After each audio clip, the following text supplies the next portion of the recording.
Dans l'actualité également, un chiffre. Il n'y a pas de statistiques, c'est une estimation, celui des nouveaux convertis à l'islam. 4000 personnes en moyenne chaque année, généralement des jeunes et de culture ou de foi chrétienne, choisissent de devenir musulmans. Sujet sensible et propice aux stéréotypes, car de récentes affaires de terrorisme concernaient justement des convertis. Alors au-delà des images toutes faites, qui sont-ils vraiment et pourquoi ce choix? Regardez l'enquête d'Arnaud Comte et Julien Pelletier. Ils se prénomment Stéphanie, David et Nicolas. 3 histoires, 3 parcours personnels ponctués par une même évidence. Les questions que je me posais, je trouvais mes réponses dans l'islam. Si j'avais pas trouvé la religion, peut-être que je serais devenu délinquant. Ça m'a permis vraiment d'avoir une ligne de mire et d'avancer sereinement dans la vie. S'ils acceptent aujourd'hui de se livrer, c'est pour, disent-ils, ôter les verrous, casser les préjugés qui entourent leur conversion à l'islam. J'arrive. Stéphanie Desportes a suivi cette voie il y a plus de 10 ans. Je commence par qui? T'as faim? Cette Picarde de naissance vit aujourd'hui en région parisienne où elle élève ses 2 petites filles qui, comme elle, ne mangent pas de porc et parlent quelques mots d'arabe. Comment on dit Manel? Tu dis Amdoula? C'est bien, c'est pas mal. C'est pas mal, c'est un bon début. On a fait ce choix de vivre avec nos valeurs dans l'islam. Donc on essaie d'inculquer également à nos enfants la même chose. Le mari de Stéphanie est d'origine tunisienne. En fait, j'ai une seule photo de mon mariage civil. Mais elle aime préciser qu'elle avait choisi l'islam avant même de le rencontrer. Un long cheminement né à l'adolescence. Voilà. J'ai beaucoup lu, j'ai été très attirée, très jeune par l'islam. Je me trouvais apaisée, je trouvais un climat de chaleur, je me sentais très bien, très à l'aise. Et après, quand je suis allée au contact de musulmans, j'ai eu le sentiment d'être à ma place.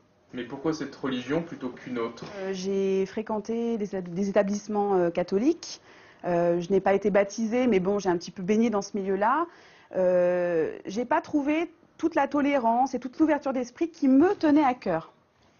Si aujourd'hui son discours est assumé, cette assistante maternelle issue d'une famille de tradition chrétienne a longtemps vécu sa foi, secrètement.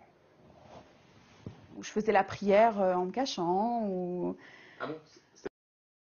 J'allais me cacher, quoi. J'allais dans la chambre et puis je faisais la prière, mais c'était pas quelque chose qui se savait. Parce que vous aviez honte de vous être converti? Pas du tout. Jamais j'ai eu honte de me convertir ou d'être qui je suis. Jamais. Pas du tout de la honte. Mais encore dans un souci de préserver les autres. Je suis Parce que vous pensiez que votre choix pouvait faire du mal à vos proches? Du mal dans le sens où c'est pas encore quelque chose qui est très compris. Je sais. Et justement, je pense que parce qu'on ne connaît pas, on a peur, on juge. Cette peur d'être jugé, rejeté par les siens, Nicolas l'apprivoise depuis 1 an, depuis qu'il se rend chaque semaine à la mosquée de Voipy, dans la banlieue de Metz. Vous venez tous les vendredis là? Tous les vendredis, oui. Pour profiter un peu de la sérénité, de la spiritualité ambiante. Voilà, comme ça là. Nicolas tient à nous présenter l'imam Al-Hussein, avec qui il a prononcé la Shahada. Quelques mots, une profession de foi qui en une poignée de secondes a scellé son entrée dans l'islam. La ilaha illallah Muhammad Rasulullah. Donc il n'y a de Dieu que Dieu et Mohamed est son messager. Au moment où je l'ai prononcé et que j'ai fini ma récitation, c'était une sorte de libération. C'est-à-dire que j'avais plus de poids et j'étais redevenu léger. Quand il ne prie pas, ce fils de militaire étudie l'histoire, le Coran et l'arabe. Depuis sa conversion, il a repris des études.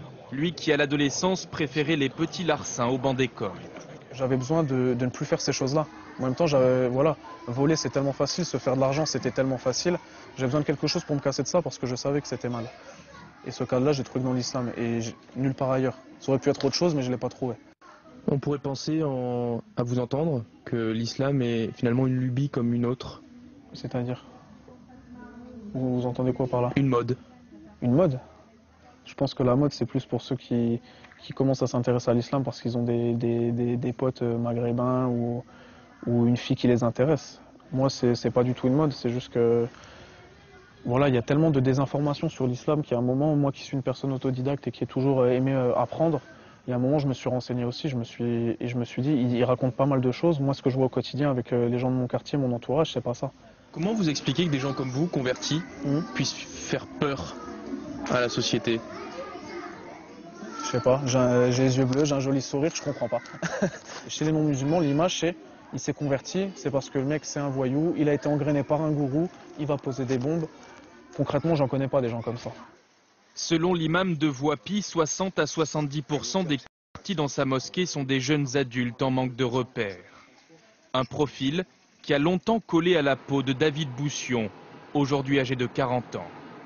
Aide-soignant, celui qui se fait appeler Daoud, son prénom musulman, vit en Bretagne. Alors dites-moi, elle est où la mosquée là? Alors la mosquée, ici, il n'y en a pas tout simplement, puisqu'on se trouve à côté de Lannion. La plus proche se trouverait à Saint-Brieuc, c'est-à-dire à quoi, à peu près 1h30, 2h d'ici. Coucou les bébés! David s'est converti à l'islam il y a 17 ans. Après un voyage en Inde, Ça va mon cœur? Bisous. Salam alaikum. et une longue maladie pour laquelle les médecins le disaient condamné. Appliqué, aucune prière, 50, 60... il se tourne vers la Mecque, Allahu Akbar. 5 fois par jour.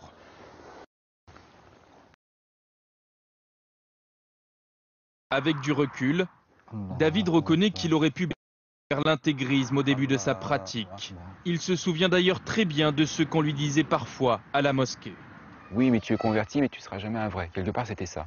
Et comme beaucoup de convertis, ce qu'on veut faire, du coup, c'est rattraper une sorte de temps perdu et vouloir appliquer les choses, être très rigoriste et vouloir absolument tout appliquer. Et avec le temps, on met de l'eau dans son vin, ou dans son jus de raisin plutôt, et puis on apprend à faire la part des choses. C'est quoi la radicalité pour vous? Ce serait de ne plus être vivant. C'est-à-dire? Eh bien, je pense à certaines personnes qui pensent qu'il faudrait vivre En martyr. Pas forcément, mais comme au IIe siècle de l'Hégire, par exemple. C'est-à-dire 2 siècles après la révélation de l'islam en Arabie. Comment vous réagissez quand vous entendez les services de renseignement, par exemple, qui disent que la principale menace pour la France vient des gens convertis comme vous? Oui, on peut effrayer quand on entend certains discours, quand on voit certaines images qui se passent ailleurs, voilà. Ou pris dans un autre contexte, avec d'autres commentaires qui font que ça change absolument toute la nature des choses. Au ministère de l'Intérieur, 4000 personnes se convertissent chaque année à l'islam en France, contre 2900 pour le catholicisme et 300 pour le judaïsme.